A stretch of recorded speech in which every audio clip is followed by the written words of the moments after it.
సంవత్సరాల తరబడి ఎన్ని మందులు వాడినా మీ మోకాల నొప్పులు తగ్గట్లేదా? ప్రాణ పెయిన్ క్లినిక్ లో అత్యాధునిక చికిత్స.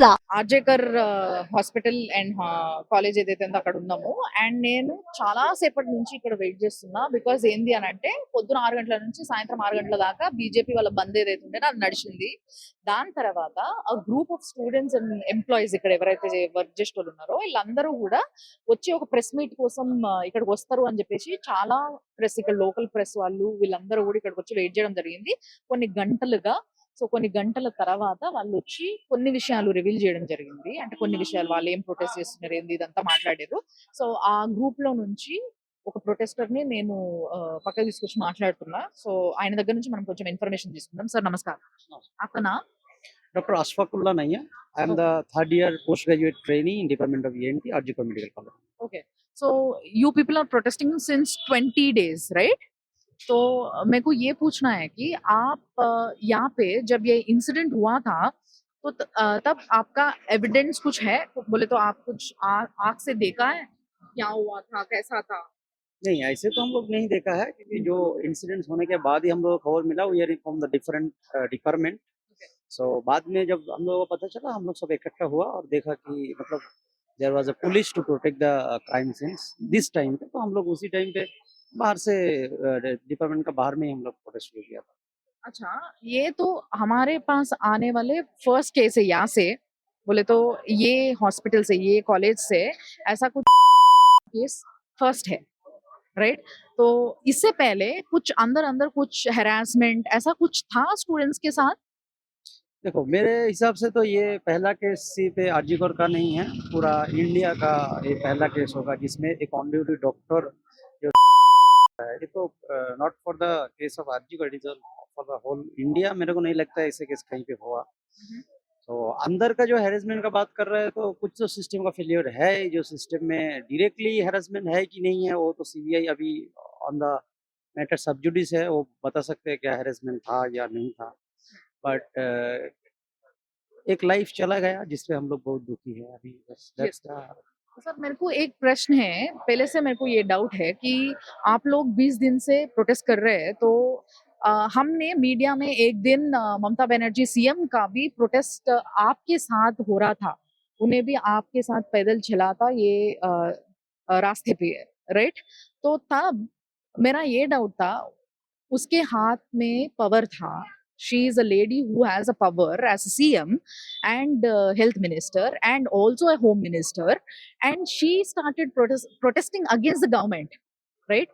So आपने ये पूछा था मैडम से? नहीं, हमारा साथ तो कभी कोई प्रोटेस्ट में उन्होंने आया नहीं. That is her own protest. हम लोग पहले से ही कोई पॉलिटिकल पार्टी के साथ नहीं है. We are the some part है जो प्रो पॉलिटिक्स मतलब प्रो गवर्नमेंट है, सम है anti government. But we are on the justice side. हम लोग वो जब उसमें हटा था हम लोग भी उसमें नहीं था, और अभी जो बंद चल रहा है और ऑपोजिशन जो है उसमें भी हम लोग नहीं है. हम लोगों का एक स्टूडेंट ग्रुप है जिन लोगों का क्लियर कट है कि आप जितना भी इधर उधर करिए, हम लोगों का एक बीच का एक रास्ता है जो हम लोग चाहते हैं कि जस्टिस आए. और जस्टिस का मतलब ये है कि एक तो सीबीआई इंक्वायरी चल रहा है जो सुप्रीम कोर्ट में प्रेजेंट करेगा. दूसरा एक है जिसमें जो एविडेंस टेम्परिंग का बात बार बार मीडिया के माध्यम से आप लोगों को भी पता होगा दिन में, तो वो जितना लोग उसमें इन्वॉल्व था वो लोगों को भी एक सिस्टम के अंदर लाना चाहिए, और उन लोगों को भी मतलब पूछना चाहिए क्यों हुआ क्यों नहीं हुआ. वो इन्वॉल्वमेंट है उन लोगों को भी जस्टिस के अंदर आना चाहिए. Okay, तो आपने ये मेरे को क्लैरिटी दिया कि जो दीदी ने प्रोटेस्ट किया था तब पूरे जो लोग पीछे दीदी के पीछे पैदल चल रहा था वो पूरे दीदी का टीम है, कोई भी स्टूडेंट्स नहीं है वहाँ? स्टूडेंट हो सकता है, लेकिन हमारा जो प्रोटेस्ट मंच जो है हम लोगों का जो कॉज है उसी कॉज से हम लोग का यहाँ से प्रोटेस्ट साइड से कोई गया नहीं था. स्टूडेंट तो था, मे बी द अलग different student but not from the. तो आप ये एविडेंसेस को टैम्परिंग के बारे में जो बात कर रहे हैं तो उसका भी एक सवाल है मेरे पास कि अभी ये 3rd फ्लोर में सेमिनार हॉल कहाँ है, वो वहाँ पे कुछ रेनोवेशन का वर्क चल रहा है करके थोड़े मीडिया वो वायरल कर रहा है वो बात. तो सही में कुछ चल रहा है वहाँ पे वर्क? एकदम चल रहा था, अभी बंद है. सीबीआई आके वो बंद कर दिया. लेकिन after crime scenes there should be a protection of the crime scene site, जिसमें नहीं हुआ था उसमें फिर तोड़फोड़ किया गया था आसपास में. सेमिनार रूम में नहीं, पास में आसपास में तोड़फोड़ किया गया था. That was the, Supreme Court also observed that there was the tampering in the evidence. So उसमें भी As you say, there is some tampering happened. What kind of tampering it was? it was tampering like mainly the crime scenes protection. That should be the main goal for the police system when any incident like rape happened. But there was no protection from the crime scenes from the beginning. You can see the video. Some people in the seminar room. There was a video. Then in a construction beside the seminar room and everything. There was a tampering, and Supreme Court also said this. As you were working here since a long time, as you were a student here for a long time, तो उधर ये incident से पहले से ही वहाँ पे कुछ renovation हो रहा है या बाद में हुआ है या होते रहा है? नहीं, वो जो घटना आप लोग देख रहे हैं ना, वो इंसिडेंस के बाद ही हुआ है. उसलिए तो इतना सवाल पूछ रहे हैं लोग. लोग सवाल इसलिए कर रहे हैं कि आप सेमिनार के बगल में क्यों रिनोवेशन कर रहे हैं जब ये इंसिडेंट हो गया. उसके बाद ही हुआ था, इसलिए तो क्वेश्चन अभी भी है. Immediately on that day, that renovation has started. Exactly, I don't know, but post the incidents, obviously post the incident, not pre. Okay. And और एक क्वेश्चन है, जब वो लड़की का, वो विक्टिम का पेरेंट्स आए थे यहाँ पे, तो आप लोग पेरेंट्स को हेल्प करने के लिए आप लोग ये बोले कि पूछना पड़ेगा करके, ये आपने किया था? नहीं, ऐसा कुछ नहीं था, लेकिन ये नॉट क्लियर विद द क्योंकि इतना भीड़ था, हम लोग स्टूडेंट पूरा भरा हुआ था. उसका father mother, that is the matter of just sub judice. वो पुलिस से बात किया होगा, हम लोगों से तो डायरेक्ट बात हुआ नहीं था. Did anyone asked for? ऐसे तो हम लोग के बीच में उस टाइम पे हुआ नहीं था. बाद में हो सकता है कोई पूछा होगा, नॉट फ्रॉम आवर साइड. तो 3 घंटे के बाद डेड बॉडी को दिखाई दिया था, राइट, पेरेंट्स को. ये 3 घंटे में क्या हुआ होगा शायद? नहीं, एग्जैक्टली तो बता नहीं सकते हैं, क्योंकि हम लोग को प्रोटेस्ट कर रहे थे या बाकी वो जो काम चल रहा था with supervision of the police department. So उसमें भी वो कोर्ट का ही ऑब्जर्वेशन है. बोला कि उसमें भी अब डिले किया, वो एफआईआर करने डिले किया वो तो सब पूरा मीडिया में है. And case had shifted to CBI now, so since a long time. So do you have any communication from them? No, CBI is not. We have tried to communicate with them, but they are answering that they are not answering to anyone except the Supreme Court. Okay, so till when this protest is going to happen, and कब तक, कहाँ तक, और justice का मतलब आपके उद्देश्य में क्या है? देखिए, there is the meaning justice का. हमारा जो मीनिंग है दो तरह से आप सोच सकते हैं. एक तो है, मैं पहले ही बता दिया, एक तो सुप्रीम कोर्ट के ऑब्जर्वेशन में आपका सीबीआई का हैंड ओवर जितने इन्वेस्टिगेशन करेगा उसका विचार होगा. दूसरा जो है हमारा पॉइंट ऑफ व्यू से जस्टिस, वो भी एक साइड है जिसमें आप जितना लोग टेम्परिंग किया, जितना लोग ये चीज को दबाने का कोशिश किया, उन लोगों को भी सामने लाया जाए. That can be done by state government. Supreme court तो अपना काम कर ही रहा है, उसमें हम लोग कोई अलग से कोई बात नहीं है. सुप्रीम कोर्ट जो कर रहा है करना. तो बाकी जो वो एविडेंस टेम्परिंग वाला जो चीज़ है, और आपको पता होगा कि 14 अगस्त यहाँ पे भी हमला भी हुआ था उसके 2-3-4 दिन बाद. तो उसमें भी जितना लोग इन्वॉल्व है उन लोगों को भी सामने लाया जाए, और बाकी जो भी कल्प्रिट है, मतलब इंटरलिंक्ड है, उन लोगों को सामने लाया जाए. ये तो भी जस्टिस का एक साइड होगा ना.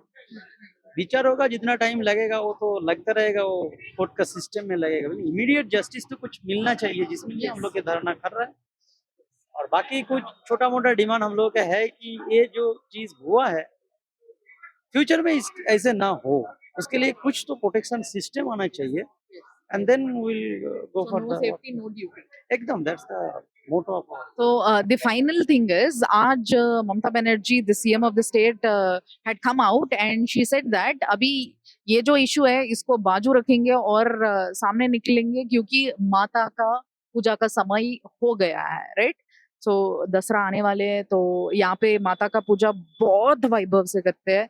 तो ये सेंटेंस मैडम ने किया था, तो इसके ऊपर आपका रिएक्शन क्या?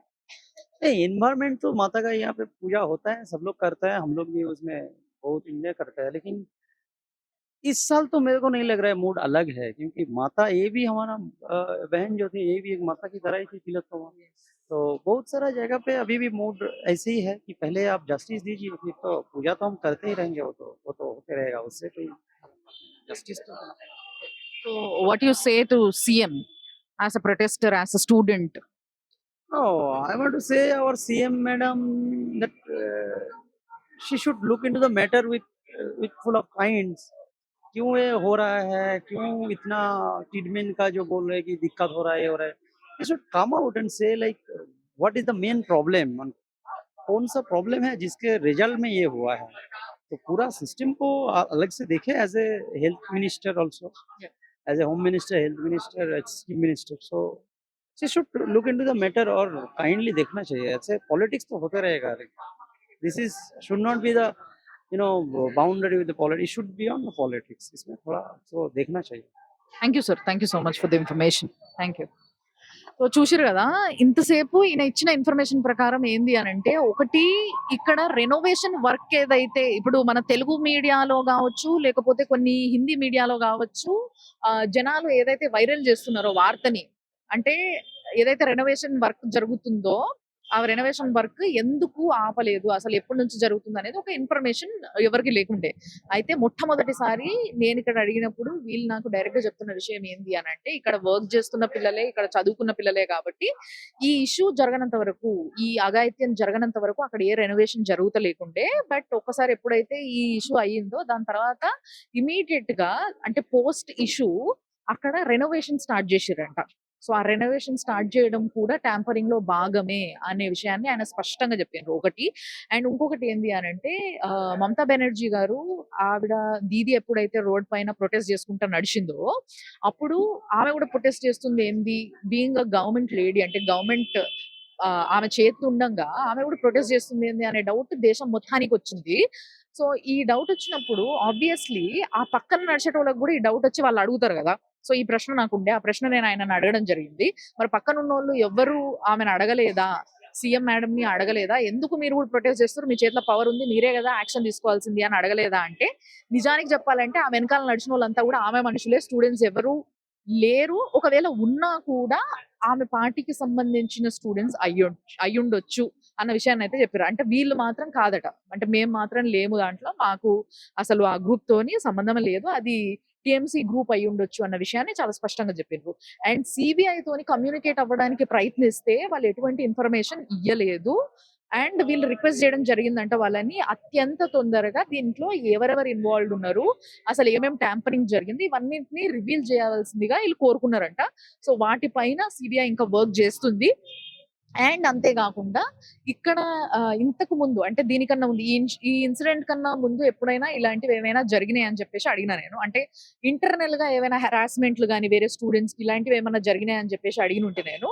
సో అడిగితే he was not that clear. నిజంగా చెప్పాలంటే ఏం చెప్పినారంటే, అలాంటివి చిన్న చిన్నవి ఏవో ఇష్యూస్ అట్లాంటివి వస్తాయి, కానీ ఇంత పెద్ద ఇష్యూ నాకు తెలిసి దేశంలోనే మొట్టమొదటిసారి అయినట్టుంది అన్న, అంటే ఒక డాక్టర్ పైన ఇలాంటి అఘాయిత్యం అయితే దేశవ్యాప్తంగా ఇదే మొట్టమొదటిసారి జరిగింది అని చెప్పేసి ఆ మాటని ముందుకు ఇది చేసేసారు అనమాట. బట్ వీళ్ళ ప్రొటెస్ట్ ఎప్పుడు వరకు అని అంటే, ఇమీడియట్ గా రావాల్సిన జస్టిస్ ఏదైతే ఉందో అది ఇప్పుడు వరకు అసలు ఒక డెసిషన్ తీసుకోలేదు. అసలు ఏం చేయబోతున్నారు అన్న విషయం ఏ ఒక్కరు కూడా బయటకు వచ్చి రివీల్ చేస్తలేరు. కాబట్టి అదేదో ఒకటి తీసుకోవాలి, అది తీసుకునేంత వరకు మా ప్రొటెస్ట్ నడుస్తూనే ఉంటది అన్న విషయాన్ని ఆయన క్లియర్ గా చెప్పడం జరిగింది. అండ్ ఇంకొకటి, ఈ రోజు రీసెంట్ గా, అంటే ఈ రోజు మమతా బెనర్జీ గారు ఏం చేసిండ్రు అని అంటే, దేవి నవరాత్రులు వస్తున్నాయి, వాటికి ఏవైతే దేవి పూజలు జరగాలో అవి చాలా వైభవంగా జరుగుతాయి, మనందరికీ తెలుసు. దసరా అప్పుడు దేవి నవరాత్రుల పూజలకి పెట్టింది పేరు వెస్ట్ బెంగాల్. కాబట్టి ఇక్కడ ఆ పూజల పైన కాన్సన్ట్రేట్ చేద్దాం, ఈ ఇష్యూని పక్కకు పెడదాం అని చెప్పేసి ఇండైరెక్ట్ గా ఆవిడ ఈ విషయాన్ని మీడియా ముందుకు వచ్చి మాట్లాడడం జరిగింది. దీన్ని ఎట్లా చూస్తారు మీరు అని నేను ఆమెను అడిగినప్పుడు, that is not a right thing. ఆమె నిజంగా చెప్పాలంటే దీని గురించి మాట్లాడలేదు, దీనిపైన ఏదో ఒక యాక్షన్ తీసుకోవాలి, ఏ విధమైన యాక్షన్ తీసుకోబోతున్నారో కూడా బయటికి చెప్పాలి అని చెప్పేసి వాళ్ళు రిక్వెస్ట్ చేయడం జరిగింది. సో ఇప్పుడు వరకు వాళ్ళు చెప్పిన ముచ్చట్లు ఇవి. మేము ఇక్కడికి వచ్చినప్పుడు ప్రిన్సిపల్ గురించి, ముఖ్యంగా సందీప్ ఘోష్ అనే ప్రిన్సిపల్ గురించి చాలా విషయాలు వినిపిస్తా ఉన్నాయి మన మీడియాలో. కాబట్టి మీరు చూస్తూనే ఉండండి సుమన్ టీవీ లైవ్, కోల్కతా నుంచి నేను ఇస్తూనే ఉంటా. సుమన్ టీవీలో మీ పర్సనల్ అండ్ బిజినెస్ ప్రమోషన్స్ కోసం కింది నెంబర్కి కాంటాక్ట్ చేయండి.